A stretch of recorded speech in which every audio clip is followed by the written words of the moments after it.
rate of where the wealth comes from. Yeah. So initially it was President Kenyatta. You told you know what? No, he has actually shared where the wealth comes from. And then I've had one on Jeff Koinange has shared where he gets the money. There was a time it was Manu Chandaria, the late Bob Kormo, Chris Kirubi. Same thing. And what are they saying? If you click here, you will listen to that. Yeah. Just there click. You'll be washed. Exactly. Clean. The phone has become, people, then in fact there's another one for prominent Kenyans, and you're going to see it, where you're told somebody has created a WhatsApp group. They are teaching the secrets of how they have created their wealth. You are invited to join the group. The last few weeks, it's been James Mwangi of Equity. Yes. If you see James is teaching something. Exactly. You know. Kwani wewe umetoka msitu gani? You don't want to learn these things. Yeah? There were days it used to be Ndegwa of Safaricom or Igara or Sambik, and you just told click here. When you click, we have said the phone is actually now a crime scene. Yeah. This thing has gone on to the guys who have formed some WhatsApp groups, okay? And they will tell you they are doing free analysis. In fact, I think I picked one. Yeah, and there are very many online now. They are doing Nairobi Stock Exchange pick for the week. Look at They'll that. tell you they'll do daily market insights. They'll show you the best pick for the week. Now, and the one I picked yesterday, they're telling you Kenya power price has moved from 12 shillings 50 cents to 17. When you look in reality, that is nowhere close to what is happening. Exactly. KCB has moved from 44 to 78, 77% return. Now, where are you going to come from? You do not want to join this group. And those they are calling, they're just saying join this WhatsApp group. When you join that WhatsApp group, Yeah. so you can actually see we work hard for our money. But there's somebody else, a scammer. I said they used to be called bandits. Now you can actually see they don't do getter. Yes. They have found not to do getter there. They can't do it to you on your phone while you're the one smiling, enjoying the coffee. And these things are just many, because there are many common ways Kenyans are getting conned on their phone. Either through calls, SMS, WhatsApp, or mobile money-related tricks. If you think about it, they are missed callback schemes, scams. They call and it rings and they hang up. And if you call back, you are connected to a premium rate or an international number that drains all your airtime, or actually puts a big bill on your account. Now you thought you're calling back, and these ones, the numbers generally are from Eastern Europe. I don't know where that comes from, Eastern Europe, but that's where those ones come from. You have fake mobile numbers, support call, fraudster calls. They impersonate customer care agents, maybe from Safaricom, from the bank, or from any mobile money platform, and say there's a problem with your account, there's a problem with your SIM, there's a problem with your M-Pesa, and they want to trick into you so that you can share your M-Pesa PIN, or they send you a one-time password, or they want a USSD code. Okay, they tell you we are confirming details of your account. Now, this will lead to loss of your mobile money balances, or you can actually get loans on your account. You find people full lizard on your account. There's SIM cards and swap and identity theft. They get your personal information, and they convince you, they go to a telco, and they imitate you because they have your card or they have something, and they get a SIM card in your name, and they take control of your number. When they take control of your number, one of the bigger things, they will steal the money you have, or they will actually go and borrow from every other app in your name. We have this is one of M-Pesa messages. You get a message, you have received money, you have won a prize, or your account is blocked. Then people will ask you to click a link so that is sorted out, or the money will be sent back, or the money was sent by mistake. And the goal is obviously to get you either to send the money or to enter some login details. Again, they get into your account. We have loans and financial services. They are calling you, they're telling you we got a quick loan, you have qualified, you have been pre-approved. and they are demanding some upfront fee somewhere or some personal details before they release the funds. Now, obviously, legit lenders don't ask you to send a fee to take a loan. They give you a loan. We have seen now, people know we are desperate. We are looking for jobs. That's why we are ending up in Russia and Ukraine in war. And so people will call or they will send you a message to join a WhatsApp group. They're offering very high-paying jobs or very good investment opportunities, and they keep processing you to pay a processing fee. Yeah. And if you listen to all those, you hear people saying to Lilipa 100,000, to Lilipa 20, or to buy an equipment or to send money to secure. This, obviously, once you pay, they will all disappear. Yeah. And of course, it's impersonation, whether it is at the bank or Kenya Revenue Authority. They pretend they are from the bank or the government agency. They are claiming some urgent action is needed, and so they want you to send them your PIN, your one-time password, or your account number. And if you comply, they will drain your account. Did I say the phone is actually a crime scene? Yeah. There are a lot of marketplace online scams. You want to sell something, and you put it online. And there are people who are going to send you a message they've made a payment, but the message is fake. And then they are saying, no, we overpaid, or make a refund. You know, when you look at your phone, you can actually see the message. Yeah. All they have done, they have changed the message. It shows the money has been sent, but in essence, that money is not in your account. Yeah. If you don't check quickly, these ones are in the same WhatsApp group. Na wale watuma kwa hii number. You know, you're sending money, and they say tuma kwa hii number. You thought the person you needed to send money, maybe they have Fuliza or something. That's why they are giving you this number. This number is not related to what you're doing. So this case are all, and so there are very many red flags that we need to watch out for. Anybody who's pressuring you to act immediately for anything, take your time. The world is not coming to an end. The world lived without the cell phone. Exactly. And life continued. Yeah. So why are they pressurizing you? Why must you send the number now? And if you had these scammers, you know, the guys who tell you to takata stima, they're not even from Kenya Power. Yeah. But they pressurize you and they tell you we have help to Kokwako. These guys are nowhere close to where you are. You know, people who are requesting you for your PIN, your one-time password, your some bank details, your provider will never ask you for that. Whoever your provider is. And they tell you, if Safaricom calls you, they've given you the only number they will call. If Equity Bank calls you, they've given you the number they will call you. You know, numbers that look international and familiar. Be careful. Yeah. Be careful. I say those numbers plus something, especially the ones from Eastern Europe, be very careful.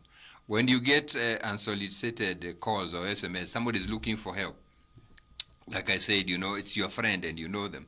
And they are saying, when you're calling Ngiri, be careful. Call them. Maybe let it cost you something. Yeah. You know, offers that are too good to be true. These guys are selling a house. They are selling a shoe. They are selling outfit. Hey, like in your bay. This one I've seen. Sometimes I have interest in farming. Unaona ile pesa ng'ombe inauzwa. Hey, mpaka you want to buy it now. Yes. That's a scam. That's going to be a scam. If you're unsure about a call or a message, contact the company, contact the person, contact not the number given by the caller, the other number. Yeah. You check. Don't share your PIN with anybody. No. Your one-time password, don't share. And that's why the guys who give you services, they will tell you this is the number. And you know, if you look at, we are very well guided in the Bible. This is a nice book I like reading, and a lot of people like quoting this verse. Hosea 4:6. My people are destroyed for lack of knowledge. Yeah. The problem is we stop at that, but that's a comma, not a full stop. We must be able to continue that sentence because you have rejected knowledge. Yeah. You do not seek for it. You know, we must seek for knowledge. And that's why I'm saying, ask questions, make a call, just make a difference. So if you're wondering, when we've come back to investment, and you're wondering which investment is safe and trustworthy I can put my money in, you worked hard for your money. You sweat for your money. And I want to say, trust me, there is no silver bullet. There is no list of the boxes you must tick. That the ultimate answer is something we call financial intelligence. You have the ability to deal with financial issues from a point of information. which you can only attain if you purposely engage in financial literacy efforts. And that's why we say to people, listen in, come and learn is something else. But as a first aid, let me point out some red flags that should get you to think twice if you see them. In any investment, you see any of these red flags, think twice. You only ignore at the risk of premium tears in days to come. So we hit the ground running, but we say, watch out. The first red flag is something called a regulator. Yeah. The government does its best to secure your investment by licensing and regulating investors and investor funds. So if you want to open a bank account, then you need to open a bank from a bank that is regulated by the Central Bank of Kenya. That's how government is helping you. And government says, if that bank goes under, we have even formed an institution called the Kenya Deposit Insurance Fund, and if your bank goes under, your first 500,000 shillings is secure. That will not go under. And so Central Bank has a lot of work they do to regulate the banks and how they operate. Yes, banks will come under, but it takes a lot of time. Yeah. So that's one security about a regulator. If you think about the insurance industry, there's a regulator called Insurance Regulatory Authority. They regulate the salesperson, they regulate the intermediary, they regulate the company, they regulate everybody in that place. And as though that is not enough, they have formed an institution called a Policyholders Compensation Fund. And that means your first 500,000 of a claim is always secure, should anything happen. We have the capital markets, where if you're dealing with shares. And so anybody in the Capital Markets Authority is regulated by the Capital Markets Authority. Yeah. And they have a 50,000 safety net just in case things go wrong. You can be able to get that. If you're a member of a cooperative, that is why we have SASRA, to regulate the whole of that environment. Even when Cusco came down, it didn't come down with all the circles because of that regulation. If you think about your collective investment schemes, you have a unit trust, a money market fund, you have an equity fund, you have a special fund like Mansa X and the others. That whole space is regulated by the Capital Markets Authority. But there are many areas that are not regulated. When you form a chama, an investment group, government does not even know you have done it. Yeah. And they have nowhere they ask you to come and regulate. And that's why you must then do self-regulation. Because in that case, you do not want to have the chairperson who is also the treasurer. If one day they walk away with the money, you almost have no way of getting recourse. And that's what we say to people. Then if you form an investment group or a chama, and you want to use it for business, then register it as a business. When you register it as a business, now you come under the ambit of the company law. And that way now you sort of get regulated. So you register it so that you come under the Companies Act. Now you are regulated. So where the government is not regulating, you find a way of regulating yourself. So there are obviously very many safety nets for investors. And all you ask is a simple question. If somebody is giving you an investment, ask a simple question. Who is your regulator? Who regulates the space where you are in? Yes, you're offering me all these guaranteed returns. Who is your regulator? Yeah. Where is your current license? Can I check to see it? Where can I check? And a lot of regulators, actually on the back end, they have a website. If this person gives you their license number, you can actually check out that they are properly regulated, their license to do that. If you do not get a satisfactory answer, trust me, that's a red flag. If somebody is not answering that question of the regulator, that's one red flag. Yeah. Be prepared that this might not go right. So it is important for us. A simple question, who is your regulator? So in whichever place you're going to invest, yes, we have places where we don't have a direct regulator, like I said. But when you're buying, say, property, in that area, there's law that guides property. There are a lot of Land Act and this Act. And that's why we say, bring in your lawyer. Because your lawyer will guide you in that space because they understand what the law says about this. If you're going into real estate, that is where you even need to have the person who files your taxes, and they'll guide you in all the things that you need to do. I think I've seen the Finance Act. The rental tax is moving up from 7.5 to I think 10% or something like that. That's why you need an expert. So the question is, if there's no regulator, you want to work with the expert. The question is, who is your regulator? Where is your current license? Can I check to see what it says? If you don't get an answer, we say run. Because if you don't run, utagongwa. Yeah. Yes, I think that's one red flag. Very easy, very clear that we can all be able to look at. The other red flag that we have is extraordinary high returns. We say when the deal is too good, think twice. Yeah. This is very true of investments.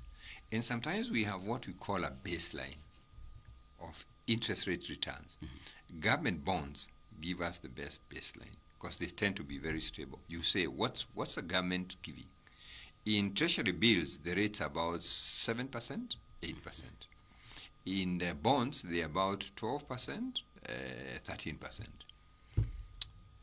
Bank fixed deposits is the other thing to look at. Bank deposits are further south. I think they're somewhere 5%, 6%. They give you a cue of the lower end of the market.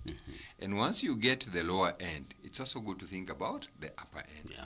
So when you get an investment that is giving you more than twice those rates, more than twice. So you get, government is giving on treasury bonds 12%, 13%. You get any investment that's going to give you 24%, 25%. Now, that says the higher the returns and investment promises, the higher the risk associated with that investment. Yeah. So you need to start understanding what is the risk here. So before you sign the paperwork, you need to remember that maxim, that the higher the returns you are expecting, the higher the risk that you're going to face. So extraordinary high returns are good, and they're always good to the year, but they rarely arrive.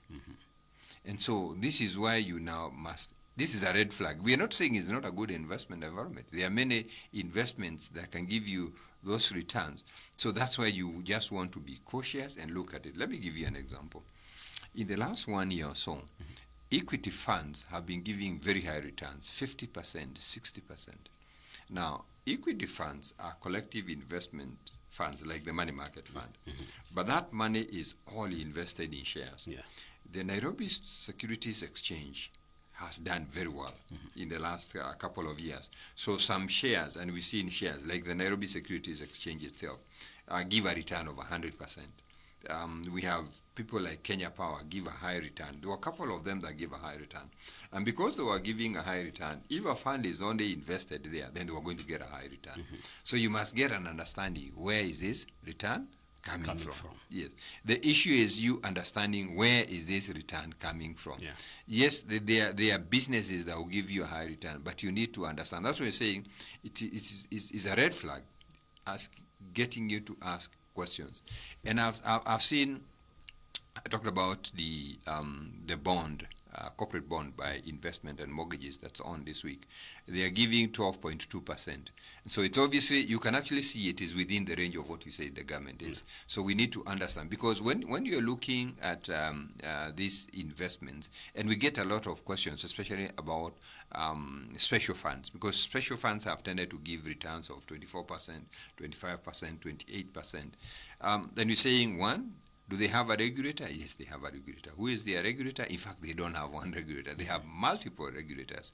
When you think about special funds, whether it's an Oak Fund or Mansa X Fund or NCBA banknotes, the Capital Markets Authority is the primary regulator. And that regulator regulates the fund managers. It does not only regulate the fund managers, it regulates the funds themselves. Yeah. They must make a report of where they're investing the money. In terms of governance, they are required to have other people involved. So those funds actually have a tier of other bodies involved. They need to have a custodian. Yeah. So the fund manager doesn't keep the cash. The cash goes to a custodian. And the custodian is our bigger banks, KCB, Equity, those are the custodians. Investment and mortgages, those are our custodians. But they also need a trustee. The work of the trustee is to ensure there's compliance. They are following the law as the law is set out. And for a lot of those funds, you will get credible trustees. Coop Bank Trust or KCB Trust, those are the trustees. They are required to have an auditor, and so there must be an auditor. They are required to have an annual general meeting where now the people investing can come and ask the questions.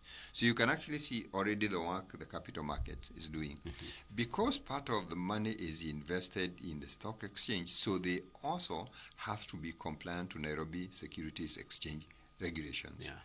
They are investing money for pension programs, so they must be able to follow the instructions or the guidelines of the Retirement Benefits Authority. They are investing outside the country, so CBK comes in because they have to do foreign exchange. Now they are getting tax exemptions, so KRA comes in because of that tax exemption. They have international reporting standards to follow.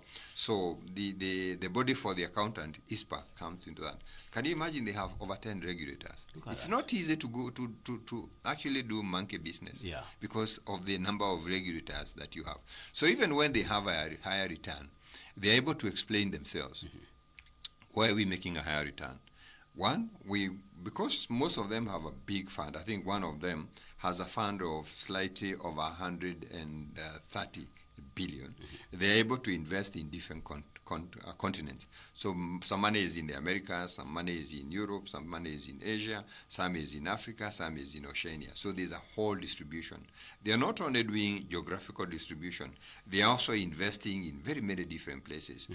Now in the world, some of the companies making the best returns are technology companies, whether it is AI, whether it is microchip, and actually even defense stocks, the ones in war. Because it's interesting that while war is raging,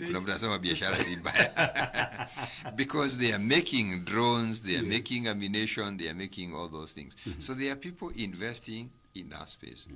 Now, because there are issues around the DORA and the other things, there's a lot of people investing in gold because gold now becomes the better base. Now, all these new technologies coming in, they are looking for good conductors, and silver has become one of the things that you need to invest in. Now, these people understand that space. Maybe they were investing in oil. Now, oil has issues. In fact, the other day I saw somebody say, what we need to do is oil has a big issue. Who benefits when oil prices go up? We go look for who benefits and we invest in those companies where they benefit when the oil price is going up, because the oil prices will stay up as long as there's war. So the investment manager has that mindset. And so when you're looking at the red flags, you're asking, where are these people investing my money? And that tells you where the returns are coming from. So when you see extraordinary high returns, but when you're having guarantee and you have no idea where they are coming from, then you're going to have issues. And that's why sometimes you want to confirm, how long have you given investors this kind of returns? If it is only one time, then you know, if they've been consistent on that, then becomes very, very important. Now, the other red flag comes from the salesperson. When you meet a salesperson who speaks too fast, they tend to mask details about their product. If you don't get to really understand the full story, it is not clear to you how your money is being invested. Where is this return coming from? It's not clear how the investment works. You're not told, all you're told is a special offer for a given period. And others are joining in droves. When you hear people are joining in droves, you run for the hills. That's not a good story. That's a red flag. The salesperson is not able to explain to you, this is how you're making money. I want a salesperson comes to me and says, we want you to come and invest in our money market fund. So where are you investing my money? We're loaning it to the government of Kenya. As we stand today, the government of Kenya is looking for a bond of 60 billion. Okay? To do, and they are explaining what to do, and it is central bank dealing with that. But because they are requiring 100,000 and you don't have 100,000, what we are doing, we're getting many people who can bring in 1,000, we put it together, we do the bond. You see, it is clear in your mind where that money is coming from. If you've had a salesperson sell to you in the earlier days cryptocurrency, it was very confusing. The stories you heard about these coolers somewhere in the Scandinavian, and it wasn't really clear who is using coolers, what are they cooling? where is it getting money? There were these mysterious people who started the Bitcoin and nobody knows who they are. There's an algorithm. And those many stories are very sketchy. They are likely to put you in trouble, and that's why I'm saying these are red flags. Yeah. Tell the person to speak to you like you are a little child. They must explain. Yes, tell me this plan we are going to make money. Yes. Bramwell, we can invest in student hostels. Show me how a student hostel makes money. Exactly. If I can't understand, I don't want to go in. In fact, I tell investors, don't invest if you don't understand what it is. Exactly. Don't invest if you don't understand. Somebody is telling you, let's go into dairy farming, and you don't understand how the dairy farms make money. Don't get into that. Yeah.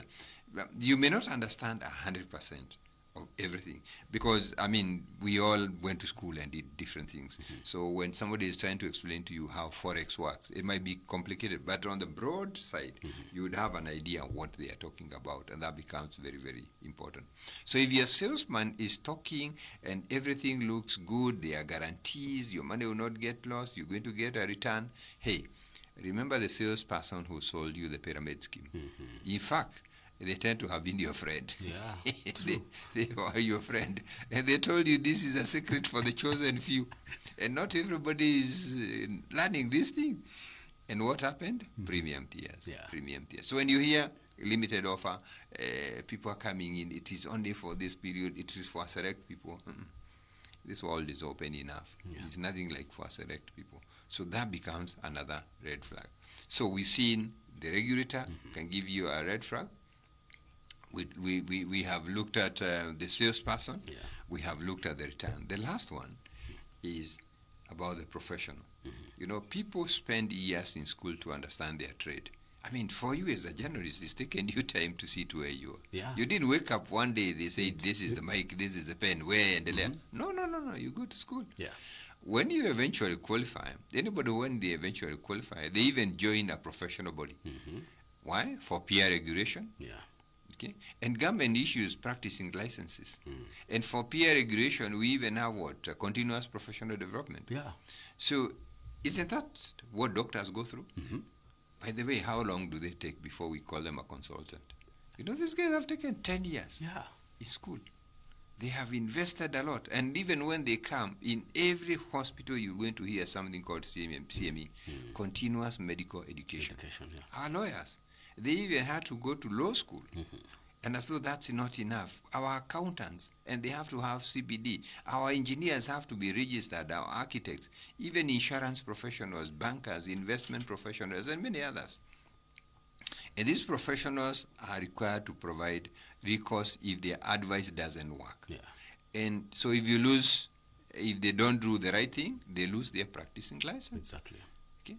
And others even have to buy professional indemnity insurance. If the lawyer gave you information or the investment banker gave you wrong information, things got lost, they must have a way of helping you to come back to your feet.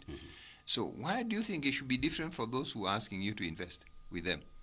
Just ask the promoter who is the licensing authority for you. And if you're told, wacha maswali mingi, you run with your money, just run with your money. When you're told, wacha maswali mingi.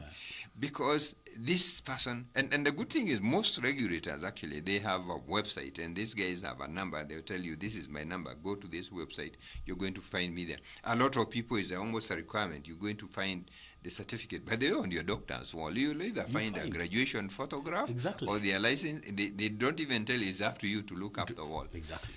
But the good thing in this country, we still have a doctor who has none of those, but we still visit him. Unajua ule jamaa anabebaga kibuyu ya miti. Si ni daktari wetu. We still visit that guy. So it is us to choose the professionals we work with. But if you find this person who is not a professional in their space, they are not saying who is their licensed body, they are not licensed, that's a red flag. We're not saying everybody must be licensed. We must live out the spirit of innovators. Yeah. You know, we must bring out the spirit of entrepreneurs. They may not have a license in that space. So somebody is asking you, can we invest in this space? But you need to check out, because it's a red flag. And a lot of these soft speaking people, you know, when this pastor comes to church, and he tells people we have all this investment body, in the first place, he has simply no financial education. Exactly. There's a complete difference between theology and financial education. Yeah. And you can have both if you choose to have both. But you cannot become the authority. And you know, because of your attire, because of the position, you know, where you're standing, we will trust you easily. Yeah. And this is why they con the people. But we're saying, maswali mingi, ask your questions, and if they are not answering their questions, then you need to be able to run. So there are obviously many red flags. These are just a few, and I think with those few we get a cue. That with this cue, this is how these are the things that we look out. And I know your listener might have a question or two just before now we sort of conclude the discussion. Wow, Mr. Wahome, very, very interesting conversation here. Now, you've talked about, you've really smoked out some conversations here. We've talked about crypto and Forex. When you talk about Forex, that's a conversation for another day. Hello, Bram and Mr. Wahome. My name is Kevin from Kayole. I have noticed many young people online are being convinced to invest in crypto and Forex by friends living lavish lifestyles on social media. My question is, how do we know whether someone is truly investing successfully or just using appearance to attract victims? Okay. First, we start by saying Forex is rigid. Okay. It is foreign exchange, and my explanation is always very easy. If you are traveling, you're leaving this country, chances are you're going to convert your shilling into another currency, maybe the dollar or the euro, depending where you're going. Now that is foreign exchange. You're exchanging your money for another currency. Now, if the exchange rate for the shilling to the dollar is 130, okay, that's what you do. When you come back and you have some surplus dollars, you might want to bring them back into shillings. If you found that now the exchange rate is 132, you've actually made 2 bob in that transaction. Okay. If you find the exchange rate is 129, you have lost 1 bob. So you can actually see there can be a gain, there can be a loss. So Forex is wider now, but from that very, very perspective, okay? Now, how can you tell that the person telling you they are making it? If you're a trader, you have statements. And you can actually show your statement. I mean, it's like if you told me your business is doing very well, I'll say, can I see your bank account? Would I tell whether you're right or wrong? Because I can see the money is coming in. Yes, the money is coming in. This is how it's coming in. So that's an easier thing. If somebody says, because yes, there are a lot of people in that space, but because it is complicated, there are also conmen and scammers in there. I talked about VIP Portal earlier on. VIP Portal was a scam around Forex. So that's a big one. It's getting regulated. I know Central Bank is very busy trying to regulate that area. At the moment, by the way, I think it is illegal to trade for somebody else. You can trade for yourself, but you cannot trade for somebody else. And there's a lot of regulation that's coming into that space. So there was no regulator. Central Bank is getting involved in that space. So for me, is the evidence. Show me the evidence. Yes, you said you're making money. Show me the evidence. Okay. And if you want to get into Forex, you need to get trained. And there are people who specialize in training, they can train you. But you must always remember the maxim. It's a high return, high risk environment. Even for people who are seasoned, they lose money. So you need to understand. Now, crypto on the other side is also rigid. Okay? It's got a nice story how it came about. It's just people finding it, the monetary system as we know it, the money system, not the monetary system, the money system, governments are involved. And because governments are involved, your money can lose value while there's nothing you've done wrong. We like using the example of Zimbabwe, that somebody took $1 million Zimbabwe dollars to the bank. They mismanaged the economy, inflation was so high, they wrote out the last 3 zeros. So while you put in $1 million, now you have 1,000. Then over time, they wrote out the other 3 zeros. So while you put $1 million, you ended up with 1. And people say, can we have currency that government doesn't get involved? And that's where cryptocurrency came from. That's the genesis of cryptocurrency. It is legit in many countries. It is illegal, I think, in China and a few other places. It's a complicated space. Again, if you want to get into that space, evidence. Show me evidence. Yeah. Yes, that you're making the money. All right. Mr. Wahome, as we are looking, there is another here from Susan Inako. I once joined a chama where people were promised very high returns every month, and at first beginning looked okay until the organizers disappeared. Mr. Wahome, you are very, very right. But why do these scammers always seem believable in the beginning? We said earlier. Yes. Our nature. Exactly. Our nature. We come from the heart. Yeah. We are emotional, not functional. Yes. So we have learned in our faith to be merciful. And did I talk about those smart talking salespeople? Exactly. Scammers are smart talking. Anybody who cons you, you know, I jokingly said there's a guy in town, I don't know that I'm a hammer. He was going to Rimuru when I was in college. Alikuwa tu ni 50 bob hana. Na anakaa Kencom the whole day, anauliza watu 50. After a few days anahama audio, anahama Kencom, anaenda audio. Up to today hajaienda Rimuru. But he really looks like he's going to Rimuru. He has a small bag, very convincing. Ukimwona tu unaona kweli huyu nikimpatia 50 ataenda Rimuru.